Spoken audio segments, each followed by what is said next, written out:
Alright guys, so welcome to what is currently, as I'm filming this, the last Eaglemoss thing that I've got, till I open another box, and it is the good old USS Shinzhou, NCC 1227, and this is the first ship we really experience in Discovery, and it was the ship that Burnham and our good old captain started out on.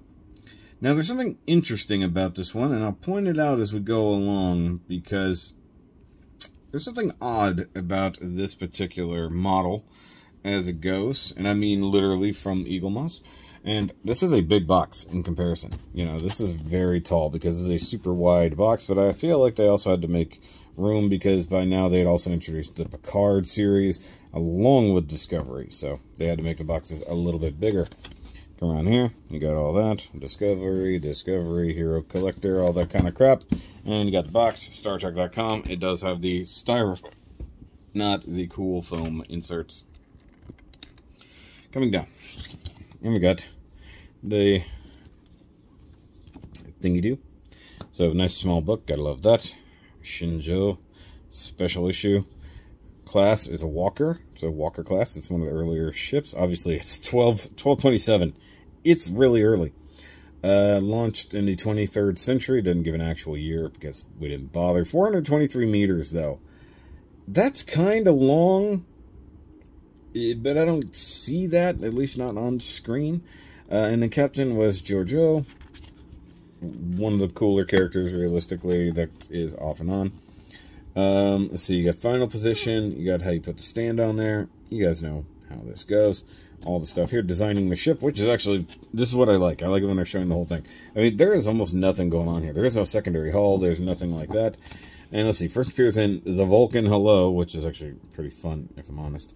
You got lost in the 23rd century at the Battle of the Binary Stars, yes it was, designed by John Eves, good man, and Giorgio, Shinzhou, all those things. And I mean, just look at that. That is a cool looking ship. That's a concept, you know, one of the concept drawings. It's really freaking cool. And like it says there, distinctive looking ship. Very much so. But it went through a whole lot of iterations, as you can see, you know. Hold on, I got like way too much reflectivity happening. There we go. Drop that down a notch. And, you know, we got the ones where it's upside down, you know, a little bit longer. It looks a bit more like the Discovery there. So I like all these different sketches. And then eventually you start leading towards how it actually ends up looking, including the bridge that's on the bottom of the saucer, which is very different. And, like, that's actually one of the earlier designs there where it is almost completely upside down. You know, that is a very, very cool thing. Hold on, I just realized I gotta crank this back up if I want to be able to see anything in the future. But either way, that is still a very cool looking thing. And also, we're not doing anything super crazy with coloring or anything yet, so gotta love that. Then really finalizing the design here, nice sketches, and then even into some CG type renders there. You know, including the very large shuttle bay. Like, considering how long this thing is, how long did it say? 423 meters. That's like Galaxy class length, I believe. Somewhere in there. And that's a very, very long ship considering it's not very big. Rear, front, that. Like, I think maybe the numbers are off there. Like, we already know that they're a little bit tight. Okay, hold on over here. I just saw something. Saw the Reliant in there. Let's see some elements from NX-01. Yep. Let's see some elements from Reliant. Yep. Yeah. So that's for sure. Like, you just see how they really came up with the designs and having, like, little secondary dealies and stuff like that. Very cool. Just didn't know exactly how to make it look. Gotta love how they really do show you how they design this thing. And, like, the length doesn't make that much sense when you think about how big these windows are, because that is the bridge. That's why I think, like, they're kind of full of shit when they said that it's that long. You know, I don't think that 4 is meant to be there. I think it's meant to be, like, I don't know, 2. Like, 200 meters long at best. 400 meters long? No, I don't think so. I think that could be wrong. I will double check specifically, but I think that is wrong. I think it's just a typo, because even with those incredibly long nacelles, given the scaling, I don't see it being that long. Like 400 meters is, I mean, let's see. Maybe I'm just overestimating that, because 300 meters-ish is a football field, give or take, right? No, that's 300 feet, not meters. So 3 football fields. No, I don't. 4 football fields, give or take. No, I think they got that wrong. I got my feet. I got my feet and my yards and meters backwards there when I was thinking about that. That's 300 feet. Yeah, there's no way. I don't think that's correct. I will double check for sure. I'll put it up here on the screen if I totally recall. If nothing else, I'll bring it up next time. But let's go ahead and actually look at the model itself. This is going to be a tricky one, given, there's so many details. It's going to be hard to show, at a distance, but it's a really cool ship. Once again, I was getting at the fact, like, it has very long nacelles, but I still don't think it is roughly that big, because their shuttles are not very big, and this would have to be a massive shuttle bay if we're talking the size of we're talking about. And given its relative scale to the Discovery, when the Discovery comes to rescue them before the ship is completely annihilated, I don't think that's correct. But just overall, this is a very neat looking ship design. I'll go ahead and take this off the stand. Once again, you gotta assemble the stand, put it on there. It always has the ship on the bottom. Actually, this is probably too bright. There we go. Deflector dish thingy that I don't think it's technically a deflector, but something similar to one. It also looks like it's just got guns sticking out the front there. I love the red stripes coming along everything. It's a very different design for a Starfleet vessel. Not a lot of die cast in this. It feels like it's mostly up here. This is definitely all plastic for the nacelles as usual, even though there's no like clear bits. I mean, not even like up here at the front where you'd feel like there would be some. Now I'm going to show off the thing that makes this fairly unique and definitely an accident. That is the Terran Empire logo. And it should be ISS, not USS. They did something funky. So there is a version of the Shinzhou that is from the mirror universe. It does exist, where it actually was not destroyed. That's not supposed to be this. This is meant to be the Starfleet one from that episode. This is not meant to be from the alternate universe that happened, that I think we wandered into, I believe, in Season 2. If I remember correctly. It might have been Season 1, but I'm pretty sure it's Season 2. And usually things from the mirror universe are ISS, not USS. So that's why it's a little bit confusing that happened. There's also some paint mishaps going on along here, but you get some nice red along there. I'm about to sneeze. Oof, bless me. Little details there. Says Shinzhou there. Got some lights. And once again, this is the bridge. Those are the windows of said bridge. It's a big view screen, quote unquote. And as you, go along, they make it seem like these windows are all like super tiny, but I don't even think that's correct. I think they got the scale wrong somewhere in this design. Once again, I'm just going to keep arguing that they got the scale wrong in the design. It's a very cool looking ship. I really think like even these little bits here, whatever they're technically supposed to be, don't even need to be there. Really, I mean, these are the impulse engines, and then you've got all the different other little bits going on there. And then actually what's funny is there's like a gap in between, so there's almost a secondary hull, and it almost looks like you could separate the top and the bottom if you wanted to. It's really kind of funny how you would go there. Like, this is where I think they were talking about the Reliant. That'd be very similar to that. And also, super easy to just flip this guy over and go the other way, just like we were talking about with the Thunderchild. Totally makes sense. You could just flip her over and do that. So let's go ahead and do some quick side-by-sides with its ships of the fellow era, at least close to it, including you know, the disco version of the Enterprise, which, you know, was featured more, you know, later on. The NX-01, which, mind you, was significantly earlier, but the point still stands that kind of similar in design. And yes, once again, the Thunderchild, or the Akira class, does have a lot of reminiscence to the design of the NX-01, as it were. But it's funny, once again, how something is like the NX-01 is a tiny ship in comparison to all these. And then we get the Disco itself, which of course came to the rescue of the Shinzhou. Actually, the Discovery was not at the Battle of the Binary Stars. It did not rescue the Shinzhou. Dummy. So, I mean, while these two ships in this size, not scale by any means, are close, the Enterprise and the Discovery are actually pretty close in size here. Except the Disco is longer than the Enterprise, and the saucer section is roughly the same size. So this is just, in this version of this model, is a little bit smaller than it should be, but this should be significantly, a little bit longer than the Enterprise in and of itself, and the Shinzhou is significantly smaller than the Discovery. So that's why I think they've got the sizes wrong to a degree, but I'll look it up specifically. But this is all the ships of this exact era in this TV show. And of course, there's a lot of other ships that pop up in this era, especially like the first D7 from the Klingons.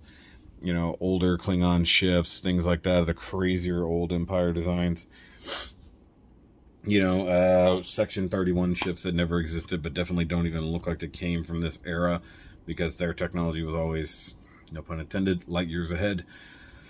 Things like that. But, you know, it's still really, really cool. And I like how back then they were playing with these kind of oddball designs, but we never saw them, so to speak. Yes, this is technically being retconned in as part of history, and that's fine, because we didn't know anything that existed that far back. Because, I mean, look, the Discovery is, you know, 1031. This is... Actually, with the Discovery, it's only 1031 because the director and the writer really like Halloween. It actually has nothing to do with the order that the ships came. It's actually newer. The thing is 1227, and the Enterprise is 1701. So, I mean, out of those three ships, the Discovery is actually the oldest numerically. You know, but it is also only one of two ships. I'm surprised we've never gotten the sister ship to that. You know, was it the Wells? I believe it was. Nope, it was the Glenn. You know, one of these days you'll have to learn what you're talking about. So, but either way, you know, my point was, I don't think that the Shinzhou is the correct size, or the correct length, I should say. It should probably be like 200 meters, not 400. I could be wrong, though.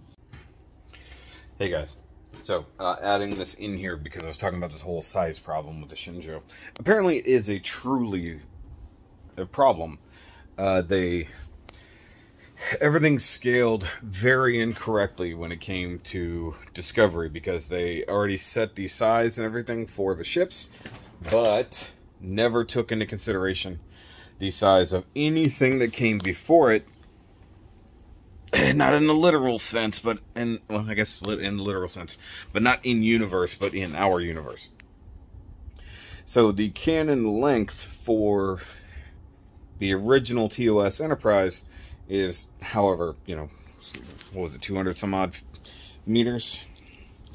And to really confuse things, they had to have Discovery be a certain length. So, yeah, so they say that it is 289 meters, according to Eaglemoss. Here's where it gets funny. So, the previous version of the same ship is 442 meters. I don't know that I technically discovered that when I did the review initially. So they obviously had a problem. So the original idea when they were bringing this Enterprise into Discovery they had to make it bigger. The thing is, with the Shinzhou, even if it was 400 meters, thereabouts, however much it said, 480 something meters, that would still make it longer than this Enterprise, which is still bullshit, considering it's supposed to be 15 decks. This is a bit bigger. And if you go by this version of the information of Discovery, it's 750 meters, which makes sense. It's a super long thing. The nacelles are insanely long. And even when you see that version of the Enterprise next to this, this is significantly longer. Flatter, though. Like, I forget how many decks the Discovery has. I think it's something like 18 or something like that. So they really did. They screwed up size and scale very badly. The Shinzhou should be probably, at best, 100 some odd meters. Like, it should not be the same size as the Enterprise. Not even close. Considering, like, initially, I think it was estimated to only be, what the videos I was just watching, estimated it's supposed to be 10 decks initially, which was kind of fair. And then they bumped it to 15. So it is what it is. And if you consider the Enterprise E is at maximum estimation by one movie that got really, really wrong, 29 decks, and at minimum 24 decks, that's 10 decks more, 10 decks taller. So one valiant person out there said that roughly the Discovery, size-wise, deck-wise, is the same as this particular cruise ship. So if you make the decks roughly the same size, put them next to each other, it is still something like 700 some odd meters long, which makes sense. You know, the Discovery is very long and low. And even if the Shinzhou is half that length, which it shouldn't be, and I was wrong in what I said, sorry, I have to correct it. The Discovery did not rescue the Shinzhou. The Discovery intercepted the shuttle taking Burnham to prison. Or either way. So I forgot. Yeah, the two never really shared screen time until the Discovery went back to the thing, and either way. Or even in the alternate universe. Actually, I would have to go and see if there's any images of that in the mirror universe. But this image right here, boop, is what people have estimated things should be, given how we see them on screen, given canon lengths of other things, and stuff like that. So the Excelsior, which is a very long ship, compared to these from Discovery, they clearly got their measurements wrong, but they also, I've always had a problem with Star Trek in saying something is 100,000 meters out and they're in the middle of a battle, but they're visually close to each other. So I've always said that meters and kilometers and all those things, metric system shrunk significantly in the future. Like, it's way, way, way off. It's like 1/10 of what it should be.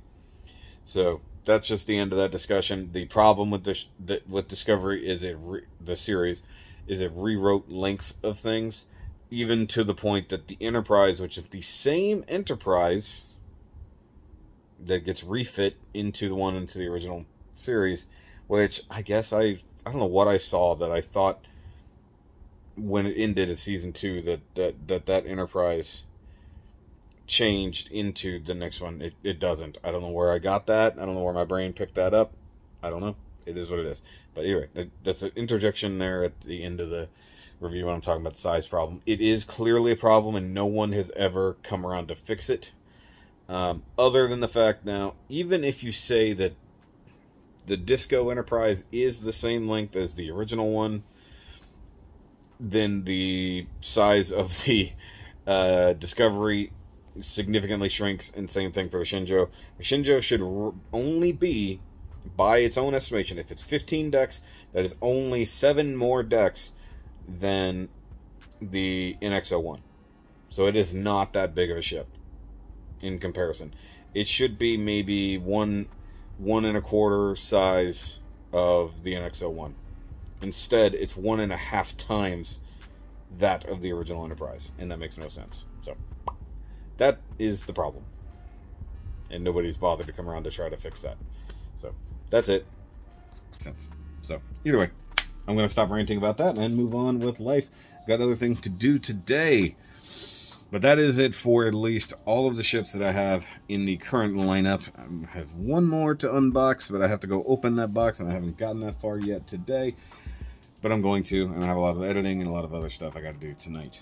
So, but I will see you guys on the next one. Go check out the rest of the Eaglemoss playlist. And the other thing is, I got to start figuring out where I'm going to put all these ships. It's like, now that I've got something, you know what, I think I'm going to have 11, technically speaking. And I'm not even done. Like, I still got 2 other Enterprises I got to buy, not counting if I don't want the one, the alternate Enterprise D, quote-unquote, E.